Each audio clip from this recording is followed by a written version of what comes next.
Mga kapatid, kasunod ng gulo ngayon sa Israel. Pag-usapan po natin ang capital city nitong Jerusalem. Sa usaping relihiyon, gaano nga ba ito kahalaga? Bukod po sa Kristyanismo, importante rin sa paniniwalang Islam at Judaism ang Jerusalem. Kaya naman tinuguraan po itong Holy City.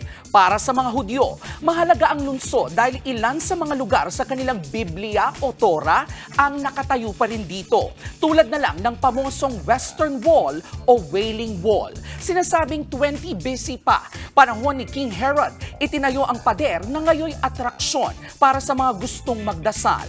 Sa Temple Mount, makikita naman ang Dome of the Rock sa sentro ng Al-Aqsa Mosque. Isa ito sa 3 pinakamahalagang pilgrim sites para po sa mga kapatid nating Muslim. Sa lugar na ito, pinaniniwala ang umakyat sa langit ang propetang Muhammad. Napakahalaga rin ng Jerusalem lalo na sa mga Kristiyano.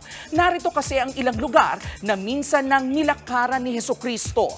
Nasa Church of the Holy Sepulchre ang pinaniniwala ang Calvary o lugar kung saan ipinako sa krus si Jesus. Narito rin ang huling 4 na istasyon ng Via Dolorosa o Way of the Cross.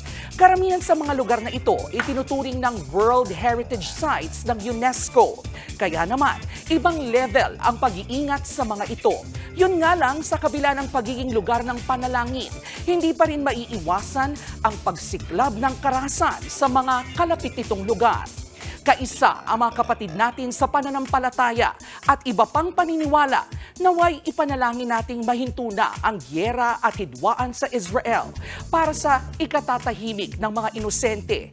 Lagi po sana nating alalahanin, tulad ng kay Alaman, ang kapayapaan ay kay Yamanan.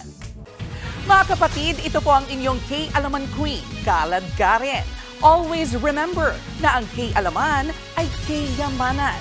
Kaya para sa latest showbiz news at dagdag impormasyon, mag-follow at mag-subscribe sa social media pages ng News 5. Okay? Okay.